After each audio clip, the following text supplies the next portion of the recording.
Dans le MAC de la Santé, aujourd'hui, on est ravis d'accueillir, non pas un invité, mais un membre du MAC de la Santé, Philippe Croison. Salut Philippe. Salut. On est ravis de t'accueillir, de vous accueillir. Vous êtes ici un peu chez vous. On est à la maison et on va distribuer de la bonne énergie. Bah, franchement, je pourrais pas mieux commencer, rêver cette émission. Et ça commence maintenant.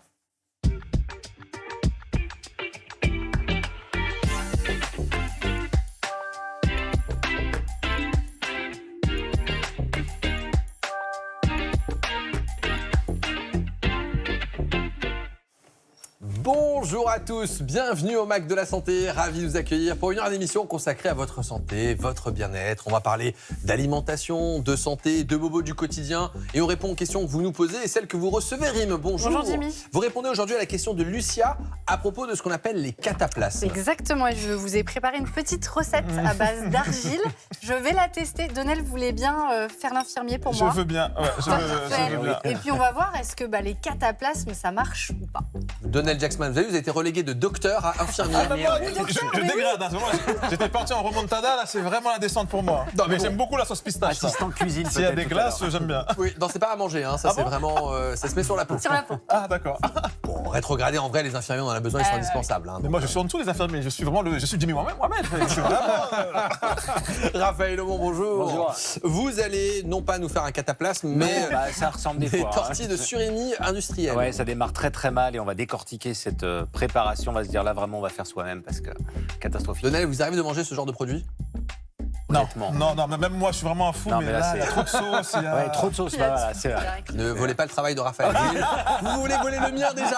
Attention Raphaël. Le MAC de la Santé, c'est également du reportage. Et dans notre série Le Pouls de la France, nous irons dans le Loiret à Saint-Étienne à la découverte d'un patrimoine vieux de plusieurs siècles, celui de la production de textiles médical.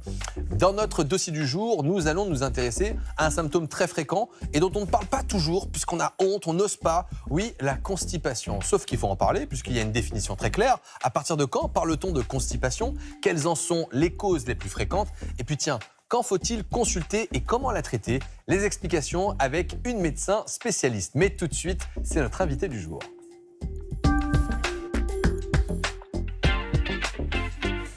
Et nous sommes ravis d'accueillir un membre du MAC de la Santé, Philippe Croison, bonjour. Et bonjour à tous. C'est toujours un plaisir que de vous recevoir. Vous venez nous rendre visite à l'occasion de la sortie du film qui raconte votre histoire. Et vous n'êtes venu pas seul. Vous êtes avec Marie Castille, mention Char, bonjour. Bonjour. Vous êtes la réalisatrice de ce film qui sort en salle le 22 avril prochain. Alors j'ai vu le film, il est très touchant. Franchement, on passe un très bon moment. Mais Philippe, est-ce qu'il y a 20 ans, vous auriez imaginé qu'on fasse un jour un film qui raconte votre histoire? Ah non, j'étais à 1000 années-lumière. Enfin, il y a 20 ans, j'étais encore dans le fond. Dans le fond, à essayer de trouver une porte de sortie pour dire ça va être quoi mon parcours de vie. Et aujourd'hui, de le partager sur le grand écran grâce à Marie Castille, mention Char. Et c'est le parcours de vie de Susanna et moi. Donc, la mise en valeur de Susanna dans ce film est juste merveilleuse, quoi. C'est juste du bonheur. C'est une histoire d'amour, une grande histoire d'amour avec nos 5 enfants et le plus gros bébé de la famille. C'est moi. Ce gros bébé, on le regarde tout de suite dans la bande-annonce. Il s'appelle Philippe et il me fait rire. Ta vie est pas déjà assez compliquée comme ça. Philippe, la seule fois qu'une femme a accepté de te rencontrer, c'était pour remplir son frigo avec ton allocation d'handicapé. Tu te trompes. Avec Susanna, c'est pas la même chose. Alors, Philippe Croison, quel sera votre prochain exploit? La traversée de la Manche. Papa, il sait pas nager, il flotte à peine avec sa bouée. T'imagines traverser une mer? J'ai un objectif à atteindre. Distance 34 km. Peut-être un peu fou. Philippe! Mais moi, j'y crois. Et si tu commençais déjà par faire une longueur? Déjà ici, une largeur. Ouais, c'est très drôle, très juste. Marie Castille, pourquoi l'idée de ce projet? En plus de raconter l'histoire incroyable de Philippe, vous-même, vous avez été confronté au handicap? Oui. J'ai mes grands-parents, mon grand-père était paraplégique et il avait une poliomyélite et il avait été vraiment très... quand il était adolescent, c'était terrible pour lui. Mais grâce à ma grand-mère, quand ils se sont rencontrés, qu'elle est tombée amoureuse de lui et qu'elle s'est occupée de lui, etc., et bien, il a retrouvé une force incroyable et c'est devenu un héros pendant la Seconde Guerre mondiale. Et qu'il a créé un institut pour les enfants handicapés avec actions, des choses qu'on leur faisait jamais faire, de la musique, voilà. Enfin bon, bref. Un parcours incroyable et aussi une histoire d'amour qu'on raconte d'ailleurs dans le film avec Susanna. Philippe, on en revient dans un instant. Alors, on raconte votre histoire pour ceux qui ne la connaisseraient pas encore.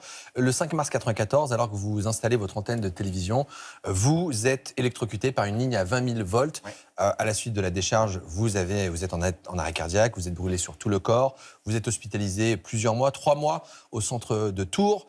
Vous êtes amputé des 4 membres. Malgré cet accident, vous avez toujours refusé d'être enfermé dans le handicap. C'est un peu votre identité. Ouais, j'aime pas. Déjà, j'aime pas le mot de handicap. C'est un mot c'est une saloperie. Il a été mal vendu. Pourquoi ? Parce que pendant des décennies, handicap, c'était Cosette et Thénardier, c'était les pauvres malheureux, c'était non performants, non compétitifs. Qu'est-ce qu'on en fait de ces gens-là ?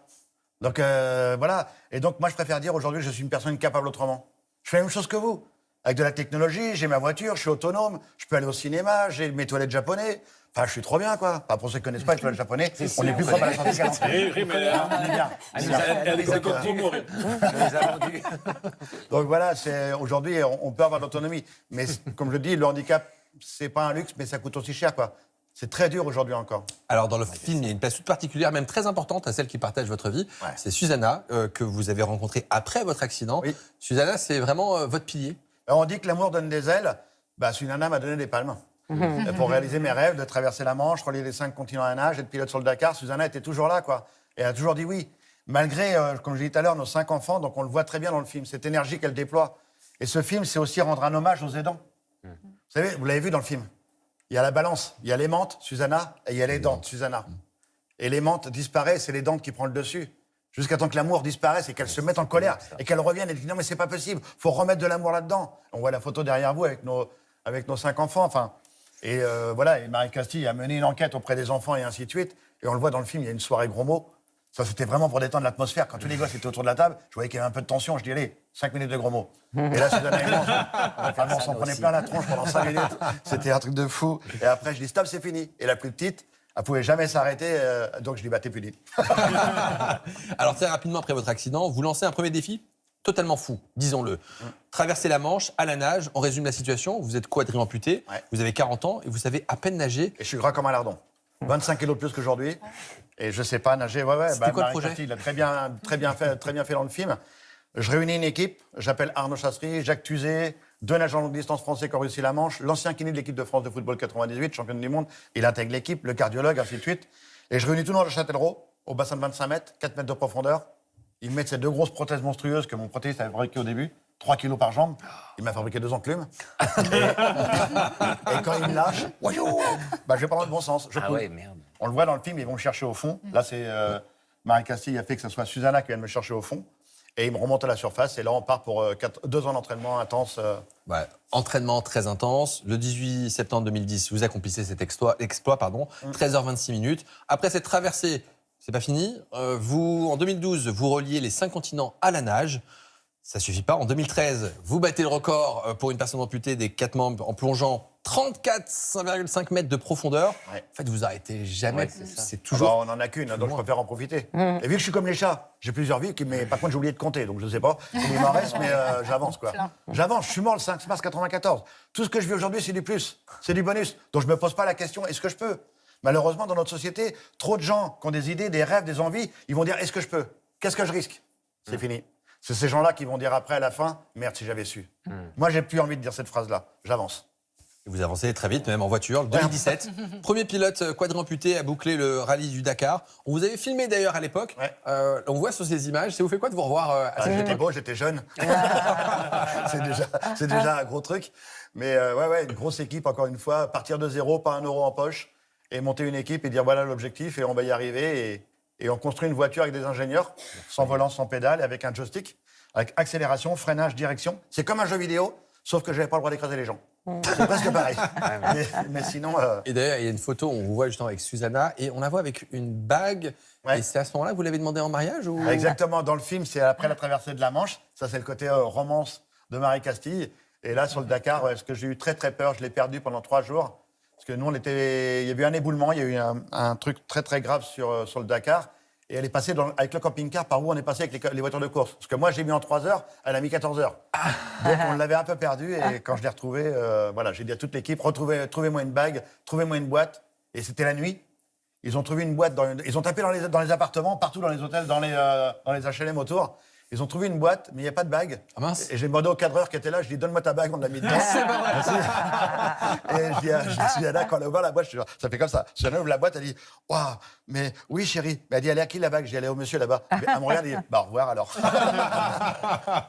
Vous aurez acheté une bague quand même. Elle est après. pleine d'humour comme moi, Susanna. C'est ça qui fait que ça match et que ça tient, quoi. De l'humour, mais vous aurez acheté une bague quand même. Oui, après, oui, j'ai racheté une bague quand même. Ouais. Comment vous avez fait la part, vous parliez tout à l'heure de romance, comment on adapte en fait la vraie vie de quelqu'un avec vous avez travaillé ensemble pour dire ça j'ai le droit de le dire, ça je le dis pas, ça c'est vraiment intime, ça... Tout ce qu'on va voir dans le film c'est vraiment des trucs vrais. Bah alors déjà, j'ai passé beaucoup de temps avec eux, je leur ai posé beaucoup de questions, je les ai beaucoup observés, vous voyez, parce que c'est toujours comme ça que je travaille avant de commencer à écrire. Ensuite, j'ai fait venir mon co-scénariste pour qu'il les rencontre aussi.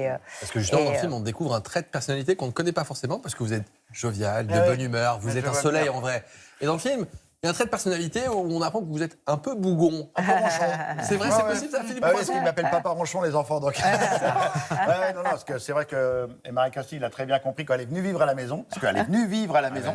Et après, ils sont venus en vacances, ainsi de suite. Et après, ils sont venus avec Lily Fleur Pointeau. Enfin, on en parlera, j'imagine, mais quelle actrice extraordinaire, mais extraordinaire. Elle porte le film, elle a des émotions de dingue. Et Marie Castille est venue vivre à la maison, Lily est venue vivre à la maison, Pierre Rabin, qui joue mon rôle, est venu vivre à la maison. Il fallait créer du lien, quoi. Et c'est là qu'elle s'est rendue compte, elle s'est dit, oh là, mais le personnage, il est peut-être un petit peu ronchon quand même. Donc c'est pour ça que dans le film, voilà, c'est il est un petit peu ronchon, et il est formidablement sympathique et attachant, comme vous, parce que l'acteur Pierre Rabin joue très bien votre rôle. Lui-même a eu aussi un accident. Ça fait quoi de se voir, mais sans que ce soit nous-mêmes, en fait Après, juste un petit mot sur Pierre Rabin, parce que c'est vrai qu'on a eu du bol, c'est Marie Castille qui l'a cherché. Alors je dis, on a eu du bol sur le ton de l'humour. Donc trouver un mec électrisé comme moi, amputé des 4 membres et qui nageait, on ne trouvait pas ça tous les 3-4 matins. Donc Marie Castille l'a trouvé, elle l'a contacté, elle lui a demandé de faire le rôle, et il a été extraordinaire. Et c'est vrai qu'on a parlé ensemble très souvent, il a même dormi à la maison pendant les 12 premiers jours de tournage. Et à un moment donné, il se dit, mais comment, tu vois, je dis, toi, tu as vécu le même accident que moi, mec. On a vécu la même chose. Donc, tu n'as pas besoin de mes conseils, tu sais comment faire, tu sais ce que tu as vécu. Donc, redonne-le derrière la caméra quand Marie Castille va te le demander. Et ça a été un petit peu difficile pour lui, ouais. C'est vrai que quand on parle de mariage, on dit pour le meilleur ou pour le pire. Et pour le pire, mais avec vous, là, c'est que pour le meilleur. C'est Marie Castille, que pour le meilleur. Au début, le titre, c'était pour le pire et le meilleur. Elle a dit, oh non, on garde que le meilleur. Que pour le meilleur. Marie Castille, merci d'avoir été présent parmi nous. Je rappelle le titre du film Pour le meilleur, en salle le 22 avril prochain. Et vous passerez vraiment un très bon moment. Philippe Croison, je rappelle le titre de votre livre, À toute épreuve, qui raconte votre histoire qu'on retrouve dans le film. C'est publié aux éditions Artaud. Philippe, est-ce que vous acceptez de rester avec nous en souvenir du Mac de la Santé? Carrément. Si tu me permets, Jimmy, avant qu'elle parte, la réalisatrice, il y a une réalisatrice, il y a un humoriste. On peut faire Intouchable 2 avec Philippe. Intouchable 2, c'est Intouchable 2, c'est le scénario. Ouais, bon, on vous mettra en relation dans quelques instants. Je ne vais pas me placer, mais on peut quand même. On voit bien. C'est subtil là. Vous connaissez Nikos? Oui. Eh bien justement, un petit reportage, puisque Nikos Aliagas, l'animateur de télévision, eh bien depuis quelque temps, oui, vous ne le savez peut-être pas, mais oui, il est photographe depuis des décennies. Il réalise des portraits de personnes âgées, des photos exposées au Musée de l'Homme à Paris. Reportage de Lucille Degout, Arnold Gerster et Denis Moreau. C'est ça. Des visages marqués par le temps qui passe, captés par le photographe Nikos Aliagas. J'ai toujours été touché par ceux qui savaient. Pas les sachants, ceux qui avaient vécu, ceux qui avaient été témoins. Pas les théories, ceux qui pouvaient me dire comment c'était. Et j'ai commencé par le faire avec mes grands-parents, mes arrière-grands-parents. Et la photographie, c'est une forme effectivement de reconnaissance. Je veux que tu me racontes tant que tu peux le faire. Parfois c'est plus dur, parfois le corps est abîmé, la mémoire est abîmée. Mais tant qu'on les a, il faut parler. Parce que non seulement on peut leur faire du bien, mais ils nous en font bien plus qu'on ne le croit. À travers ces clichés, le photographe rend hommage au grand âge, ou plutôt aux grands âges. C'est très important de comprendre la place qu'occupent les seniors dans notre société. Jamais on a eu de proportion d'individus aux grands âges aussi importante. Et pourtant, Le regard qu'on porte sur les grands âges, il est complexe, tout simplement parce que les grands âges eux-mêmes sont complexes. Il y a une grande diversité de situations de santé, de situations sociales aux grands âges qui font que le regard qu'on peut porter sur cette classe d'âge est très compliqué. Avec plus du quart de la population française âgée de plus de 60 ans et plus de 30 000 centenaires, cette exposition questionne notre rapport au vieillissement. Cette photo aussi, c'est une vie passée de tendresse et de beaucoup de souvenirs, je suppose, entre deux personnes qui ont traversé le temps de la vie commune, peut-être beaucoup de concessions. Moi, je trouve qu'il y a beaucoup de moments d'émotion, quoi. Et ça me touche beaucoup. Je trouve que c'est souvent un sujet qu'on laisse de côté. Et on n'en parle pas tellement dans le débat public, alors qu'on est tous confrontés à la vieillesse dans nos familles. Quelle place pour les personnes âgées dans une société qui valorise le jeunisme? C'est aussi une réflexion portée par cette exposition. On veut tous rester jeunes, en tout cas on veut tous avoir l'image du jeune, alors que c'est bien de vieillir. Et ce que vient montrer une expo photo comme celle-ci, c'est que le vieillissement, ça entraîne des traces, les rides par exemple, mais les rides, ce n'est que la trace de vos moments de joie, vos moments de tristesse toute votre vie, la trace de vos expériences, la trace de ce que vous êtes. Et donc c'est bien de venir montrer que le vieillissement, ça peut être beau. Donc il faut arrêter de dire que vieillir, c'est pas réussir, vieillir, c'est réussir. Vieillir, mais vieillir en bonne santé. Face aux épidémies et aux bouleversements environnementaux et climatiques, l'exposition pointe aussi la vulnérabilité des personnes âgées, confrontées aux défis du monde. L'exposition Les Grands Âges est à découvrir au Musée de l'Homme à Paris jusqu'au 3 mars-janvier 2027. Dans quelques instants, dans notre dossier du jour, nous allons nous intéresser à la constipation et sur les moyens de la prévenir et de la traiter. Nous serons avec une médecin gastro-entérologue. Dans notre série Le Pouls de la France, nous irons à Saint-Étienne, ville qui produit la plus grande majorité du textile médical de notre pays. Du rire avec le billet humoristique de Donald Jacksman. Et aujourd'hui, je crois qu'il est assez taquin. Raphaël Aumont qui décryptera pour nous une salade de pâtes au surimi. Et vous allez voir que le surimi n'est pas l'ingrédient le plus mauvais, alors que de base, il est vraiment mauvais, ça en dit long. Nous répondrons à la question de Lucia, une téléspectatrice, qui aimerait savoir ce qu'est exactement un cataplasme et s'il peut y avoir des bienfaits sur la santé. Eh bien, c'est Rim qui lui répond dans un instant. Et il est temps de retrouver nos chroniqueurs. Donnel, c'est à vous. C'est mon moment et je ne vous cache pas que je sors d'une semaine de courbatures. Ah. Et ouais, et ça, c'est à cause de vous, Jimmy. Ah et oui. Oui. Et je dois le raconter, on est au Mac de la Santé, je vais le raconter. La semaine dernière, après le tournage, Jimmy m'attrape et me demande tu fais quoi demain? Moi, j'ai confiance en Jimmy. Donc, naïf, je réponds rien. Et erreur de débutant. À la question, tu fais quoi demain? On sait tous, faut toujours répondre, je sais pas, laisse-moi regarder mon agenda, peut-être, je te rappelle. Parce qu'il n'y a jamais une bonne chose après ça. Tu fais quoi demain? C'est toujours, j'ai un déménagement au 6e étage, j'ai pas de voiture, accompagne-moi à Roubaix. C'est ça les ambiances. Personne va te dire, tu fais quoi demain? J'ai gagné 10 millions d'euros, j'aimerais qu'on partage, j'ai vendu mes enfants à Reims, j'ai des places pour Céline Dion, viens avec moi.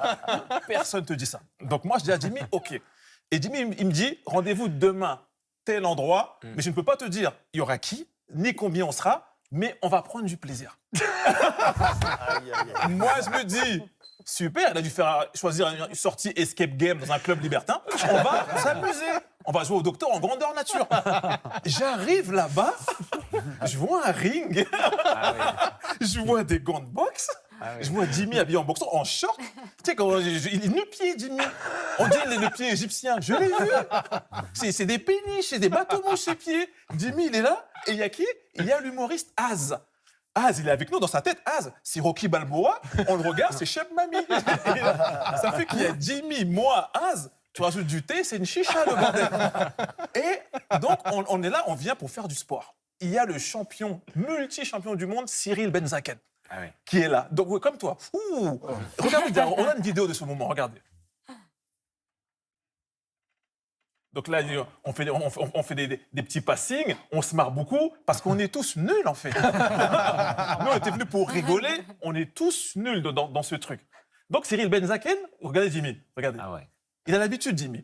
Cyril Benzaken, lui, il est 8 fois champion de kickboxing. C'est un mec, son métier, c'est de taper les autres pour vivre, en fait. C'est-à-dire que nous tous, il nous prend, il nous met le matin dans du lait, il nous mange un cornflakes. C'est ça. Et Jimmy, ici, toute l'année, il dit « Votre santé, prenez-en soin, attention. » Il nous a ramené là-bas, on s'est fait défoncer. Et Jimmy, en plus, il tapait fort. Jimmy, il tapait, il avait les coups d'un mec, tu sais, tu sens que le fisc est passé. Tu sais, il avait plus rien à perdre. Et on a passé cette journée-là, franchement, je reconnais qu'on a beaucoup rigolé, on a transpiré. Mais Jimmy, la prochaine fois, trouvez d'autres amis. Parce que vraiment, les amis du boulot, laissez-nous tranquilles. La prochaine fois, on va dire, je ne le connais pas. Vraiment, je regarde mon agenda. En tout cas, on a pris du plaisir quand même. Jimmy. Merci. Merci beaucoup, Donel. Bon, on a passé un bon moment, c'était sympa. On a passé un super moment. On n'a pas fait de sport, en fait, en vrai. Hein. Non, on a beaucoup rigolé. Merci beaucoup, Donel. Tout de suite, c'est Rim, justement, qui va répondre à toutes vos questions.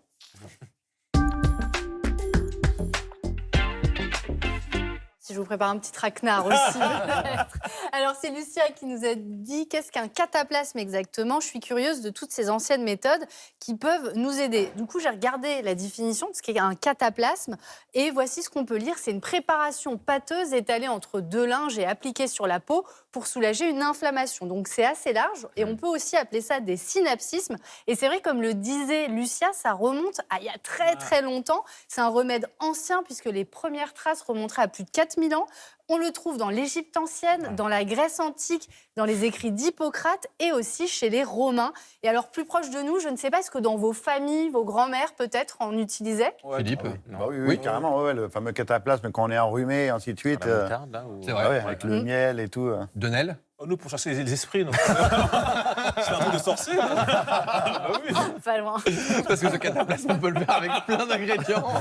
Et oui, c'est très vaste. Donc, l'un des plus connus, c'est celui à l'argile, notamment verte pour les articulations. Ensuite, on a aussi les boues utilisées lors des cures thermales. On peut considérer ça comme un cataplasme. Ouais, ils m'ont emballé dans un sac plastique avec ça, sauf que je ne pouvais pas me retenir, je me suis cassé la gueule de la table. Ils m'ont récupéré par terre. Ah non, ça glisse vachement ce truc. Et ça fait du bien. Ça fait du bien. Ah ouais, ça fait du bien, j'adore. Pas la chute, le cataplasme. Oui, le cataplasme. Pardon. Pas de souci. Et du coup, voilà, on en trouve aussi avec des végétaux comme les feuilles de chou, ça aussi pour les articulations douloureuses ou sur les seins pendant l'allaitement. Et une recette, vous en parliez, qui a été utilisée pendant très longtemps, c'est celle avec de la moutarde mélangée à de la farine de lin pour les bronches. Il y a aussi des cataplasmes farine et farine de lin, exactement, pour libérer les bronches. Ça brûlait, ça brûlait. C'est pour se soigner ou faire des hot dogs? Un peu des deux. Mais vous voyez, donc en fait, c'est infini. On peut presque faire un cataplasme avec tout. On fait une espèce de tarte sur la poitrine, ça c'est réglé. Et on peut aussi faire un plus classique avec de l'argile, c'est ce qu'on connaît. Absolument. Donc ce que j'ai fait, c'est que j'ai préparé avec Raphaël, on a joué au chimiste et on a préparé de l'argile verte pour que je puisse faire le cataplasme toute seule. Donc ce qu'on a fait, c'est qu'on a mélangé 2 cuillères à peu près d'argile verte, un peu d'eau. Et là, je vais l'appliquer donc sur mon poignet. On imagine que j'ai mal au poignet, voilà. Je vais... Hop. C'est un gros bobo, là. C'est un gros bobo. Oui, c'est censé être pour l'articulation. Donc, l'articulation, voilà. Hop, la texture est pas mal du tout. Et là... avec mon poignet, mais non. Ça fait une belle couleur pour la chambre. C'est pas mal. C'est beau aussi. Si donc vous voulez bien être mon soignant pour m'aider à mettre, en gros, là, on va prendre cette gaze. Suivez-moi, Donel. Rim, on a besoin, c'est le mauvais comédien. Oh là là. Faites-moi un beau cataplasme, allez-y. Oh là là, allez. Voilà. C'est très serré, là. Bravo. Ne faites pas sortir l'argile, il faut le garder, il faut le garder. Il faut serrer ou pas? Non, ça fait un garrot, pas trop. J'ai fait un garrot, moi. Vous pouvez donc le... Ah mince, les ciseaux. Il manque quelque chose. Continue à tourner, allez-y. Hop. Et ensuite, ça, je mets dans la main comme ça, hop. Tour de magie.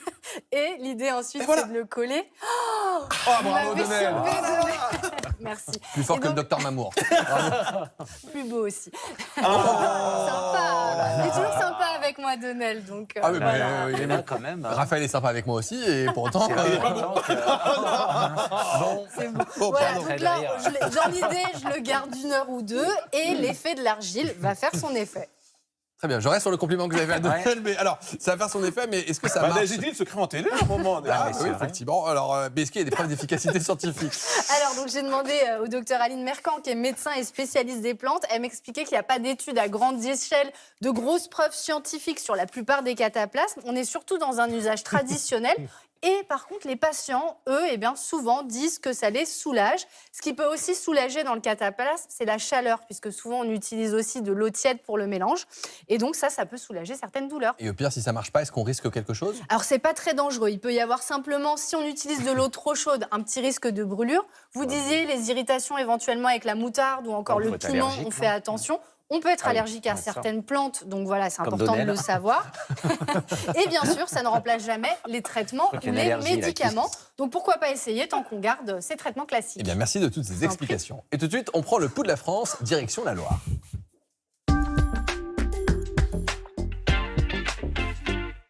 La Loire, un territoire aux nombreux héritages industriels. D'ailleurs, 66% de la production de textile médical française se concentre à Saint-Étienne. Une expertise tirée d'un patrimoine vieux de plusieurs siècles, comme vous allez le voir dans ce reportage de Camille Leclerc, Julien Nativel et Maureen Marion.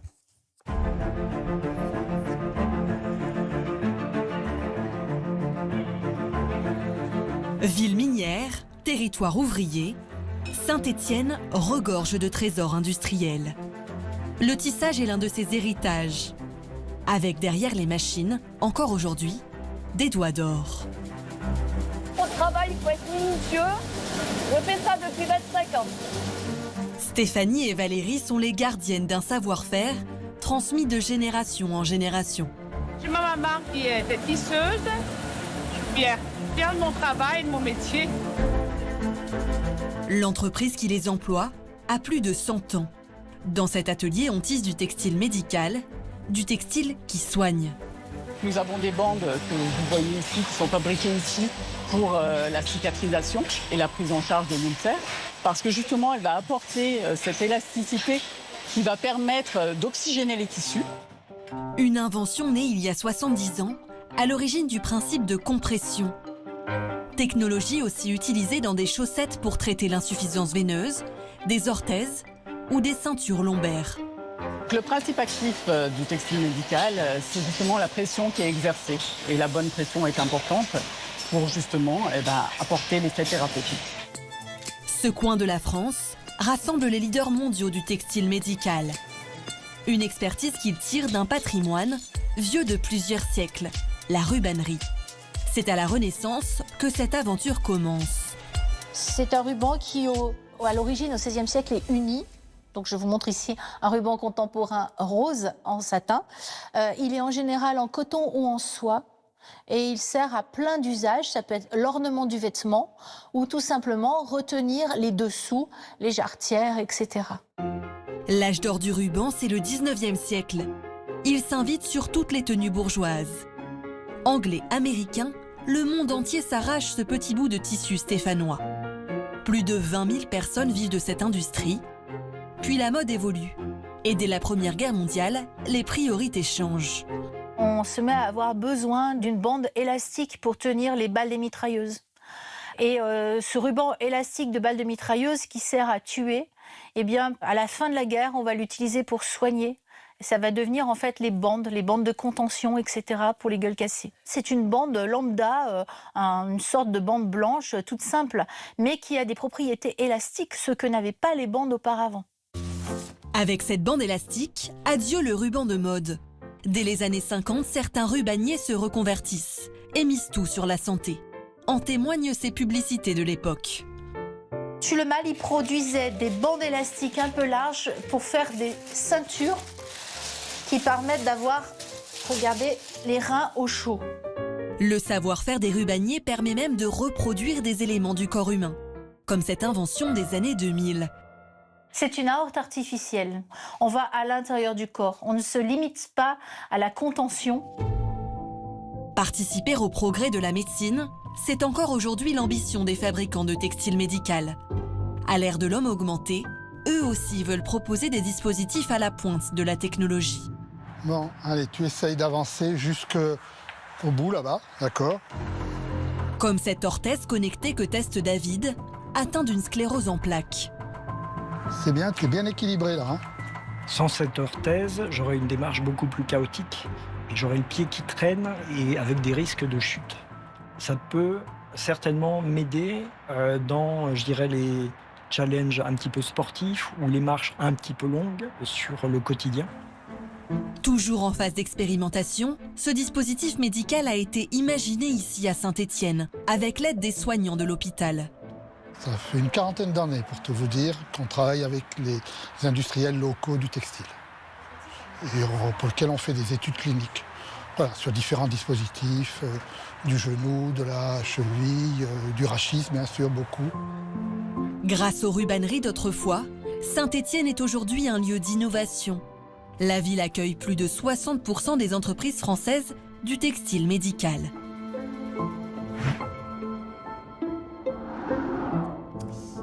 Raphaël, avec le beau temps, le printemps, l'été, on a envie de manger des salades, faire un petit pique-nique et on pourrait être tenté d'acheter cette salade de pâtes au surimi, sauf qu'en réalité, c'est vraiment une très mauvaise idée. On se dit que le surimi, c'est un peu déjà catastrophique, mais vous allez voir que c'est pas le pire de ce qu'il y a dans cette salade. Il y a pire que le surimi dans une salade de surimi. C'est un ingrédient ultra transformé, certes, mais parmi 24 autres ingrédients. Quand vous regardez l'étiquette, vous avez 24 ingrédients 24 ingrédients, mais en fait, comme des fois ça se double, quand vous regardez vraiment l'étiquette, vous tombez sur une quarantaine de produits nécessaires pour faire cette salade. Pour une salade de surimi, mais il y a quoi dedans? Alors on va l'ouvrir justement, et puis ce que je vous propose, c'est on va refaire la barquette. Oui, exactement. Donc voilà. Donc déjà, pour voir un petit peu, je vous mets ça ici. On va être honnête, je vois ça. Bon, ça va. Ça brille, il y a quand même beaucoup de sauce. On va décortiquer tout ça. On voit des pâtes, je vois un peu de surimi. Et vous avez raison, effectivement, c'est des pâtes, du surimi et de la sauce. Mais vous allez voir que c'est dans des proportions qui sont hallucinantes. On voit beaucoup de pâtes là quand même. Alors les pâtes, vous en avez. Alors les pâtes, ouais. Donc moi j'ai joué le jeu à tout nettoyer, entre guillemets, la salade, décortiquer, repeser, etc. Donc vous avez 37% de pâtes, je crois, un truc comme ça. Donc ça fait 114 grammes. Donc voilà, vous avez des pâtes. Alors les pâtes, honnêtement, c'est farine de blé, eau, sel. Donc il y a rien classique à dire là-dessus, classique. Mais des pâtes en grande quantité. Des pâtes en grande quantité, mais pas tant que ça non plus, parce que 300 grammes, mais vous avez que 100 grammes de pâtes quand même. Oui, effectivement. Donc bon. On passe au surimi. On passe au surimi. Alors le surimi, vous en avez 45 grammes. Mais quand on regarde le surimi, les ingrédients dans le surimi, là on va regarder l'étiquette ensemble. Vous avez chair de poisson. Vous avez que 5% de poisson dans la masse totale. Ça fait pas beaucoup. Après, il y a du blanc d'œuf, de l'amidon, de la fécule de pomme de terre, des arômes, du sel, beaucoup de sucre. Donc en fait, finalement, vous croyez manger des protéines avec du poisson, mais vous mangez d'abord des glucides. Donc on n'a que 15% de surimi, et dans ces 15%, on n'a que 5% de vrai poisson. Voilà, donc ça ne fait pas beaucoup non plus. Et puis, on sait que le surimi, c'est déjà un plat qui n'est pas topissime. Voilà. Alors donc on a dit, allez, 115 grammes de pâtes, 45 de surimi. Exactement, je vous rajoute tout de suite, là, tant que j'y pense, un petit peu de ciboulette comme qu'il y avait dedans, vous voyez, il y a des petits trucs verts. Et puis un peu de poivron aussi. Alors, c'est pas avec toutes ces fibres-là qu'on va avoir un plat vraiment équilibré. Et on complète comment, du coup, pour arriver aux 300 grammes? Eh bien oui, parce que là, on en est très loin. Et ben on va compléter avec de la sauce. Et quand je dis cette sauce cocktail, il y en a beaucoup. Alors, je vous l'ai isolée ici. Regardez la quantité. Vous en avez quand même 110 grammes. Ah oui, voilà ce que vous avez dans votre barquette. C'est énorme. C'est monstrueux. On achète de la flotte? Et alors, on achète de l'eau, du gras, effectivement, mais regardez la quantité, c'est complètement disproportionné. Il y a autant de pâtes que de sauce. Donc c'est juste hallucinant. Voilà, vous mélangez l'ensemble et vous avez refait votre barquette. Oh là, mais c'est atroce. Et en plus, cette sauce, parce qu'une sauce, ça peut être bon. Mais oui, là, ça peut être une mayonnaise maison, un filet d'huile d'olive, effectivement. Mais sauf que là, la sauce pas dans ces proportions déjà. C'est surimi est catastrophique. Et je vous propose de la refaire, parce que c'est quand même, vous allez voir, le nombre d'ingrédients, c'est catastrophique. Donc, il vous faut de l'eau. Déjà, ça commence mal, mais ça, c'est un classique de l'agroalimentaire, de mettre de l'eau, ça coûte pas cher. De l'huile. Bon, je mets un peu au pif, là, honnêtement, mais c'est pour vous montrer l'esprit. Du vinaigre. Alors, normalement, vinaigre, huile, moutarde, ça, c'est une vraie Jusque-là, c'est classique. Comme vinaigre, voilà. Sauf l'eau, quand même. Sauf l'eau. Ensuite, il y a concentré de tomates. Alors, on ne va pas mettre beaucoup, parce que vous allez voir, il y a un colorant rouge après, évidemment. Et alors, après, ça commence à se gâter. Il y a un whisky modifié avec du sel et des arômes. Donc on a mis du whisky, du sel et des arômes. Exactement, voilà. Ensuite, un fumet de poisson, mais là on est quand même très loin de la vraie définition un peu noble d'un fumet de poisson, parce que là c'est de l'amidon qui est aromatisé et avec du sel. Oh là, donc voilà, c'est encore des arômes. Et c'est pas fini. Et c'est pas fini. Vous avez Là vous avez 2,6 grammes de sel. C'est énorme. Donc on a mis 2 grammes. Ah oui. Si vous mangez une barquette entière, vous mangez toute cette quantité de sel que je viens de mettre. Ensuite, regardez, 6,6 grammes de sucre. Ça, c'est quand même normalement, il n'y en a pas dans une salade. Et puis maintenant, on continue encore. Donc vous avez des amidons. Alors c'est un amidon, en fait, c'est une gomme xanthane qui va permettre de mélanger tout ça. Et là, vous allez voir, ça va commencer comme ça à épaissir un peu. Ça, c'est un produit qui est assez magique. On va laisser reposer un petit peu. C'est un peu comme l'argile de Rime. Ça va épaissir un peu au fur et à mesure. Voilà, on a déjà une couleur qui est sympathique. Ça va épaissir. Ensuite, vous avez un sorbat, parce qu'évidemment, ces salades-là se conservent 2-3 semaines au rayon frais. Donc, Et le sorbat, ça sert à quoi? Alors, c'est un sorbat, c'est un conservateur industriel, voilà, le E202. Et puis maintenant, on va rajouter, vous voyez, il va falloir trouver une petite couleur. Donc, vous avez un colorant. Voilà, on va regarder tout ça. On va remettre un petit peu d'épaississant de xanthane. Et puis, vous mélangez tout ça. Et puis, normalement, ça va finir par voilà, vous voyez, on a... Et ça ressemble énormément. Regardez la couleur. Ah mais oui, on est sur la même couleur. On va laisser épaissir un petit peu parce que ça agit. Et vous aurez une sauce industrielle. Mais vous avez vu le nombre d'ingrédients qu'il a fallu. C'est juste hallucinant. C'est une honte, honnêtement. Parce qu'on Honnêtement, pense que c'est un et de bon très rapport mauvaise qualité qualité-prix. en plus. Oui, exactement. Sauf que finalement, en vrai, une salade de surimi, ça peut se faire. C'est ça. On peut manger du surimi de temps en temps, occasionnellement. Bon, on regarde quand même les étiquettes. Sinon, vous pouvez remplacer par du thon, un œuf si vous voulez plus de protéines. Par exemple, on a cuit un œuf, des crevettes, pourquoi pas. Et je pense qu'en termes de, honnêtement, effectivement, comme vous le disiez, au niveau du temps, on cuit des pâtes pendant 8 minutes. Voilà. Pendant ce temps-là, on cuit un œuf. Ça met aussi 8 minutes. Regardez, juste jaune, c'est quand même déjà plus appétissant. Des crevettes, c'est quand même pas très compliqué d'acheter, mais là encore, vous mettez vraiment ce que vous voulez. Et puis ensuite, vous terminez avec des vraies fibres. Donc, par exemple, on peut prendre un peu de poivron, mais vous voyez, un truc quand même qui ressemble à quelque chose. Des tomates. On peut faire une vraie salade garnie quasiment au même prix. On va mettre des herbes, un peu de ciboulette. Après, vous mettez ce que vous avez envie. Moi, j'aime bien tout ce qui est, par exemple, ça se marie très bien ensemble. Vous avez un peu de baie rose, par exemple, ou un peu de curry, des choses comme ça. Et puis la sauce, vous faites vous-même, soit donc filet d'huile d'olive, moutarde si vous avez envie. Si vous voulez vraiment une sauce cocktail, mayonnaise, vous pouvez la faire maison. Vous mettez, alors moi, vous voyez, il y a des petits grains dedans, il y a vraiment de la tomate dedans. Et puis là, vous allez juste en mettre un petit peu comme ça, mais pas, vous voyez, en termes de proportion, ça reste un condiment. C'est pas. Non mais ça prend 5 minutes. Non mais d'un côté de l'autre. Et au niveau des proportions, quand même, c'est quand même, je pense, plus équilibré. Franchement, Raphaël, j'espère que nos téléspectateurs vont suivre vos conseils parce que ça coûte pas forcément plus cher de bien manger, parce que l'on achète de l'eau, de la flotte. Ouais, ça prend 10 minutes, donc on ne me dise pas non, mais moi j'ai pas le temps de cuisiner parce que je travaille. Mais on regarde souvent son téléphone, donc je pense qu'on peut cuisiner. On fait toujours du mieux qu'on peut, mais effectivement, on évite ces salades industrielles. Merci beaucoup, Raphaël, de toutes ces explications. On passe à notre dossier du jour. Si vous allez aux toilettes moins de 3 fois par semaine ou que vous êtes obligé de pousser comme un forcené à chaque fois que vous y allez, eh bien restez avec nous. On parle de constipation, un sujet souvent tabou, et pourtant il existe des solutions.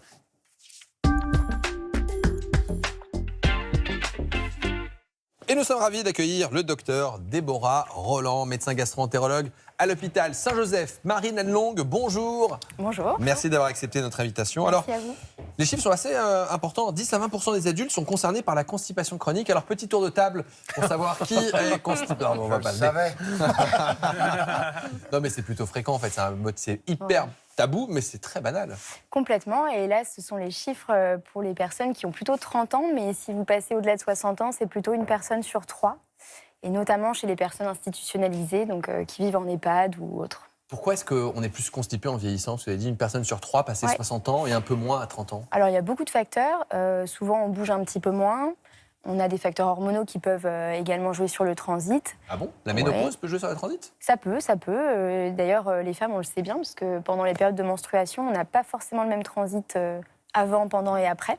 Alors ça, c'est important parce que tout le monde ne le sait pas forcément. Le transit peut évoluer au cours du cycle menstruel. Oui. Et là, il n'y a pas de règle. Hein. On est toutes différentes. Et ensuite, chez les personnes un petit peu plus âgées, il y a souvent aussi des médicaments qui vont impacter le transit et qui peuvent ralentir et pour les garçons comme moi de 25 ans?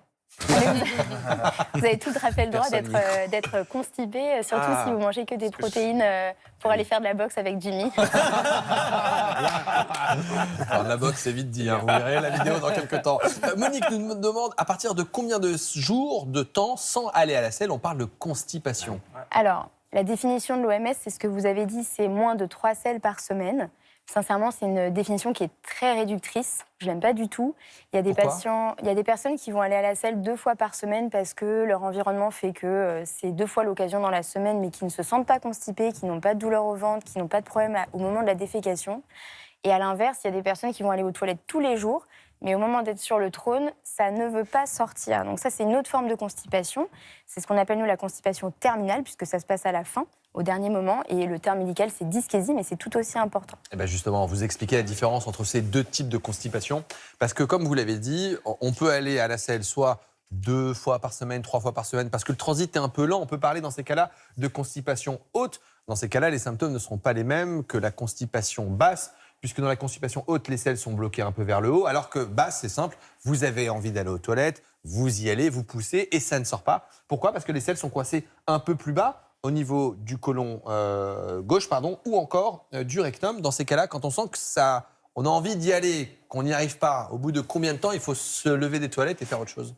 Très rapidement, 5 minutes max. 5 minutes Pas plus max. de 5 minutes à pousser ? Ah ouais, non, sinon on peut vraiment aggraver et on entre dans un cercle vicieux parce qu'on abîme tout le système neuromoteur et donc ça aboutit à terme à plus de constipation. Mais pardonnez-moi, attendez, si au bout de 5 minutes ça sort pas, qu'est-ce que je fais ? Je prends un café et je reviens si... Très bon réflexe, le café c'est assez laxatif, mais donc soit 3 solutions, soit on sort des toilettes, on ira plus tard, on se prend des petites choses laxatives, typiquement du café, et puis on attend une autre occasion. Soit on s'aide avec un petit marchepied pour surélever les pieds.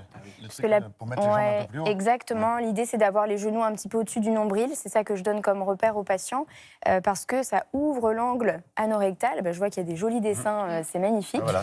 Donc la bonne position, c'est ça, et notamment chez les enfants. Faites attention, parce que c'est un motif aussi fréquent, je ne suis pas du tout pédiatre, mais de consultation en pédiatrie, parce qu'ils ont les petites jambes toutes courtes, là, qui pendouillent dans le vide, et en fait, c'est très compliqué pour eux de déféquer. Et puis sinon, il y a des suppositoires exonérants. Alors, ce n'est pas les mêmes suppositoires que pour les hémorroïdes, c'est des suppositoires qui vont déclencher la selle pour vous aider à faire sortir tout ça. On veut que ça sorte, on met un truc pour... Oui. C'est quand je dis, vous dites. Mettre un truc pour faire sortir quelque chose. Et pourtant, ça fonctionne bien. Rime, allez-y. Oui, est-ce que le fait, parfois on peut être gêné, je sais pas, au travail ou quoi que ce soit, d'aller à la selle, est-ce que ça, à force d'être gêné, ça provoque de la constipation ? Oui. Puis encore une fois, c'est une question de définition, mais on a dans les facteurs favorisants nos petites normes sociétales. Le fait que ce soit un sujet très tabou, on ne peut pas trop en parler, donc je suis très contente d'être là aujourd'hui pour le faire. Il y a plein de gens, on a tous un ami, un collègue ou quelqu'un dans la famille qui ne peut pas psychologiquement aller aux toilettes en dehors de chez lui. C'est plutôt fréquent, ça. Qui est J'ai l'impression. Oui, personne. C'est dur de faire. Moi, des formations professionnelles, je m'en fiche.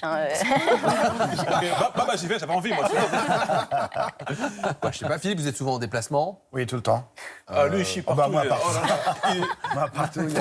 Partout. Et j'ai pas besoin de la petite cale parce que moi, j'ai les petites pattes qui sont dans le vide, effectivement, mais je mets mon fauteuil dans l'autre sens et hop, je suis à hauteur. Parfait. Tout va bien. Par contre, pour ceux qui sont assis tout le temps, ceux qui sont au bureau et ainsi de suite, ou moi dans le fauteuil, ça veut dire qu'on est plus sujet... Alors, c'est pas tant le fait d'être assis, mais c'est vrai que si vous avez une activité physique limitée, l'activité physique, ça promeut un petit peu le transit. Mais vous traversez la Manche, on n'est pas inquiet. On a Brigitte qui nous dit être constipée de façon chronique et elle est inquiète et elle nous demande quoi faire. Si on a une tendance à être constipé, on a des gens qui sont constipés. Oui.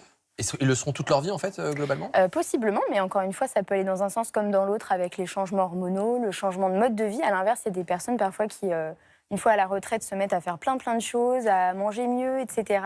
et qui vont avoir un transit meilleur. Donc, alors pour Brigitte, ça dépend un petit peu de son âge et de si elle a d'autres symptômes et de ce qu'elle a essayé déjà.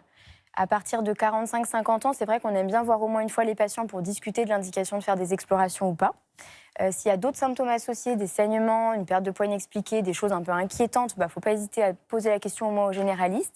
Et puis si on a essayé, comme disent les patients, tous les médicaments de la Terre, en vrai, vous n'avez jamais tout essayé, on a plein de petites choses derrière, là, effectivement, si on ne s'en sort pas avec les laxatifs classiques, c'est bien de venir pour qu'on vous aide. Vous parlez d'exploration, on parle de coloscopie du coup quand C'est ça. Le principal examen, c'est la coloscopie pour être sûr qu'il n'y ait pas un blocage au niveau du côlon. Et l'autre examen, mais là c'est un petit peu plus du domaine du spécialiste, c'est la manométrie pour mesurer comment ça se passe au moment de la défécation, au moment de la sensibilité au niveau de l'anus. C'est-à-dire, comment ça se passe une manométrie du coup ? Alors la manométrie de l'anus, c'est un examen qui se fait comme ça, sans anesthésie, il n'y a pas de préparation préalable. Souvent, on donne un petit lavement quand même à faire pour vider le rectum, le réservoir de sel, parce qu'on va travailler à cet endroit-là. Et tout doucement, avec délicatesse, on insère une sonde dans l'anus qui va remonter dans le rectum. Et on va faire plein de petits exercices. On va demander aux patients de se relâcher, au contraire de contracter. On va gonfler un petit ballon pour voir à partir de quand ils sentent un besoin, etc. Et puis parfois, on leur fait carrément évacuer le petit ballon pour voir ce qui se passe. Et pendant tout ce travail-là, on va mesurer les pressions, les volumes, les forces de contraction. Et il y a des patients qui ont un petit dérèglement, c'est ce qu'on appelle un asynchronisme. Au moment de déféquer, au lieu d'ouvrir l'anus, d'ouvrir ouvrir la porte, et ben ça se serre. Et donc on forcément. fait de la rééducation ? Exactement. Le premier traitement, c'est la rééducation anopérinéale. Donc, c'est des kinésithérapeutes très spécialisés dans le domaine, qui ont une formation supplémentaire Faut y aller, hein. et un attrait. C'est toujours des gens sympas. C'est vrai, c'est souvent des pas femmes doit être dur, je pense. très gentilles. Non, mais Donnel dit quelque chose d'important. C'est vrai que le premier pas peut être dur, le difficile. On premier se dit, pas. j'ose pas y aller. Déjà, l'examen, Oui. tel que vous le décrivez, on se dit, c'est pas forcément une partie très agréable de plaisir. Mais pourtant, ça peut aider les gens par la suite. Ah oui, mais complètement. En fait, mais déjà, pour venir nous voir, ils mettent un petit peu de temps. Hein. Et pourtant, on est super gentils. N'ayez pas peur de nous. Vraiment. Alors, lorsque manger des fibres, boire beaucoup d'eau et bouger ne suffisent pas, eh bien, pour régler la constipation, parfois, on peut être tenté d'aller vers des laxatifs sans ordonnance. Alors, comment ça marche ? Est-ce qu'il y a des risques ? Les réponses dans ce reportage signé Joanne Mavier, Benoît Lordelot et Stéphane Joviado. Quand se rendre aux toilettes devient une épreuve de patience, sans aucune libération après plusieurs jours, c'est là qu'arrive la constipation. Pour y mettre fin, de nombreux médicaments sont vendus sans ordonnance. Des gommes à mâcher, des pâtes, des comprimés ou encore des poudres à diluer. Les laxatifs existent sous toutes les formes, mais est-ce une solution réflexe pour tout le monde ? Il y a toujours un effet secondaire avec un médicament. J'essaierai de trouver une autre solution. Un petit pruneau, par exemple. Au début, je prendrais naturel, puis si vraiment ça passe pas, je passerai à la pharmacie. Ça doit pas être très agréable, autant trouver une solution qui règle le problème.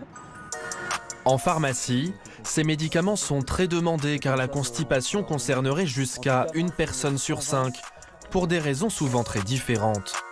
On a le syndrome de la princesse, vous savez, c'est quand on va dans un endroit qu'on ne connaît pas, psychologiquement on a du mal à aller aux toilettes, c'est connu. Et puis après, il faut le reconnaître, la sédentarité, c'est-à-dire que les personnes qui bougent de moins en moins, forcément, il y a moins ce réflexe du corps à alimenter les muscles qui vont aller activer les intestins. Et à chaque cause sa solution. Il existe 3 grandes catégories de laxatifs. Les osmotiques ramollissent les selles par un appel d'eau dans les intestins. Les laxatifs de l'Est augmentent le volume des selles grâce à leur teneur en fibres. S'ils ne fonctionnent pas, les laxatifs stimulants sont généralement conseillés pour leur efficacité. Ils favorisent les contractions de l'intestin. Donc là, vous avez les laxatifs stimulants qui vont agir, on va dire, dès la première heure. Jusqu'à 10 heures maximum. Là, ça sera plus dans les 12 à 24 heures pour les laxatifs de l'Est. Idem pour les laxatifs osmotiques. Les laxatifs stimulants sont les plus rapides à agir, mais aussi les plus controversés. Ils sont accusés de rendre le côlon paresseux. Ce gastro-entérologue veut rassurer. Il faut dédiaboliser ce laxatif par rapport au fait que ce serait dangereux, ça c'est pas vrai. Mais il faut reconnaître que il y a plus de patients qui trouvent que l'effet est désagréable parce qu'il est trop fort, parce qu'il dure trop longtemps, parce que c'est associé à des douleurs abdominales. Et donc, effectivement, ça ne laisse pas toujours un bon souvenir. Mais ça a le mérite de décoincer certaines constipations chez des gens qui ont des constipations intenses et chez qui les autres laxatifs ne sont pas suffisamment efficaces. Mais attention, si la constipation est soudaine, durable ou accompagnée de saignements, elle peut être le signe d'une pathologie et nécessite un avis médical. Alors là, quand on va chez le pharmacien, on se rend compte que c'est la caverne d'Ali Baba, tant il y a de laxatifs. C'est dur de faire un bon choix. Oui, alors le pharmacien peut vous aider. Et encore une fois, ce qu'on donne en première intention, c'est plutôt les mucilages. Les mucilages, c'est ces petites substances qui vont au contact de l'eau devenir tout épais, un peu visqueux. D'ailleurs, si vous le mélangez dans l'eau et que vous ne le buvez pas tout de suite, c'est imbuvable. Ça, c'est pas mal parce que ça ne peut pas vous donner la diarrhée. Ça va réguler le transit, donner des selles plus épaisses de bonne consistance et faciliter l'exonération. À l'inverse, les osmotiques, ils vont être aussi efficaces, mais eux, ils vont hydrater. Donc là, si vous les prenez un petit peu trop, risque de diarrhée, c'est pas très grave, vous baissez simplement le dosage. Ça gagne toujours, les laxatifs osmotiques, c'est le petit frère de ce que vous buvez avant les coloscopies pour vider le côlon. C'est juste une question de quantité, donc souvent ça fonctionne quand même, si on le prend Mais est-ce qu'on peut s'habituer? Parfois, moi j'ai des patients qui me disent « Ah, mais j'ai peur de devenir dépendant et après mon tube digestif va devenir un peu feignant. » Non, normalement non, parce que vous jouez pas sur la motricité, ça ne l'abîme pas. Il y a des patients, effectivement, qui décrivent cet effet-là, mais on n'a pas vraiment d'explication et sincèrement, ce n'est pas la majorité. Par contre, c'est vrai que c'est casse-pied, quoi. C'est-à-dire qu'il faut le prendre tous les jours. Dès que vous arrêtez de le prendre, ça s'arrête. Faut-il manger des pruneaux lorsqu'on est constipé? C'est France qui nous pose cette question. C'est une bonne question, France. C'est un bon réflexe. Les pruneaux, c'est assez riche en fibres. C'est un des aliments un petit peu riches et il y a même des études sur les pruneaux californiens qui montrent que c'est bénéfique. Est-ce que ceux d'un autre pays, ça marche pas? On peut rester du local. Cameroun, je suis pas sûr. Non, pruneaux d'Agen, ça vous va bien, tout va bien. Voilà. Non, c'est très bien. On est bien d'accord. Et il y a d'autres aliments très riches en fibres, ça se trouve facilement sur Internet. Les grands gagnants, c'est les légumineuses et toutes les graines de chia, Ouais, de lin, graines de chia, vous parlez de mucilage, le ouais, son c'est ça, d'avoine, c'est connu tout ça, pour ça. ça c'est très efficace. Mais après, une pomme avec la peau, c'est 9 grammes pour 100 grammes de fibres, c'est très bien aussi. Anne nous demande s'il y a une boisson qui est préconisée quand on est constipé. Ah oui, alors déjà, boire, c'est bien, parce que en fait, on est très mauvais. Là, c'est bien, on a tous nos petits verres d'eau, mais les Français, ils boivent pas assez. Donc déjà, c'est 1,5 à 2 litres d'eau, c'est ce qui est recommandé pour tout le monde. Si vous buvez plus, vous ferez plus pipi, ça va pas forcément changer grand-chose sur le transit. Mais on fait aussi plus caca, du coup, si on boit plus. Alors non, si vous buvez beaucoup, vous allez faire beaucoup pipi. Ah, seulement? Oui, par contre, si vous buvez des eaux riches en magnésium, là, ça peut avoir un petit effet laxatif, donc ça peut aider. Alors moi, j'avais reçu une question ou entendu parler de boire une cuillère d'huile. Est-ce que ça peut aider à aller aux toilettes? Oui, alors... non, mais si, on le précise parfois. Ça glisse, c'est ça? Exactement, mais c'est ce qu'on simple appelle des laxatifs lubrifiants. Donc, notamment l'huile de paraffine, elle a été même médicalisée. Les femmes enceintes, souvent, elles prennent des petites gelées à la framboise, là. Et effectivement, c'est un mécanisme d'action, mais qui est différent. Ça ne va pas vous donner des selles plus fréquentes ou mieux hydratées. Ça va simplement lubrifier la selle avant la sortie, en général le lendemain. Samia nous demande si la constipation chronique sur le long terme, ça peut favoriser le cancer colorectal. Non. Non, rassurez-vous, heureusement, parce que vu le nombre de constipés, on l'a vu, il n'y a pas de sur-risque de cancer colorectal. Aurélie nous demande si la constipation peut mener à une occlusion intestinale. Ah, alors, ça, c'est vraiment des cas à la marge. Il ne faut pas retenir ça. Ça veut dire que vraiment, si vous êtes bloqué pendant très longtemps, oui, mais il ne faut pas vous inquiéter. Si vous êtes un petit peu coincé, vous prenez des laxatifs et en général, ça passe. Ça finit toujours par sortir. Voilà, alors effectivement, parfois les patients sont coincés, ils ont un fécalome, un gros bouchon à la sortie, donc là on est obligé de faire des lavements pour évacuer la selle. Mais bon, c'est quand même pas la majorité, heureusement, des gens qui ont ça un jour. Jessica nous dit, tiens, je suis constipée depuis l'enfance, est-ce que ça peut être dû à un côlon qui serait plus long que la normale? Alors c'est possible qu'elle ait une petite variante anatomique, c'est ce qu'on appelle des dolichocolons, donc c'est des côlons un petit peu longs par rapport à la moyenne. C'est mignon comme nom. Ouais, oui, c'est vrai. Un petit pour un truc qui fait chier, c'est vraiment rigolo. Mais pour autant, c'est pas grave d'avoir un dolichocolon et on va pas le chercher spécifiquement. Il y a probablement chez cette personne des facteurs génétiques. On a des lignées entières de familles constipées, peut-être un petit peu de microbiote, peut-être un petit peu l'alimentation qui n'est pas assez riche en fibres, l'activité physique, etc. Est-ce que le stress peut favoriser également la constipation? C'est Dora, il nous reste 10 secondes. Alors le stress, pour moi, ça favorise tout. Le plus souvent, ça donne plutôt la courante. Mais j'ai des patients qui ont plus mal au ventre et sont plus constipés quand ils sont stressés, donc je dirais oui. Eh bien, merci d'avoir répondu à toutes nos questions. Avec Rim, plaisir. merci beaucoup. Raphaël Denel, c'est toujours un plaisir. Philippe Croison, vraiment, on a été ravis de vous recevoir. Vous avez passé un bon moment? Très, très bon. Il faut aller maintenant au cinéma le 22 avril. Avec les enfants, la famille et tout le monde. Pour le meilleur. Le film, je l'ai regardé, il est vraiment super bien. Merci. C'est un très bon moment. Ouais. Et il y aura également une avant-première. Oui, au Grand Rex à Paris, le 20 avril à 20h. Venez franchement nombreux, il y avoir une grosse fête d'enfer, ça va être chouette. Et c'est un gros moment de partage et une boule d'énergie. Merci. Bah voilà, cette énergie, on l'a partagée avec vous. ouais. Alors, merci beaucoup Philippe, c'est un plaisir. Voilà. Merci beaucoup. C'est déjà la fin de cette émission. Je vous souhaite une excellente journée sur France 5. À bientôt.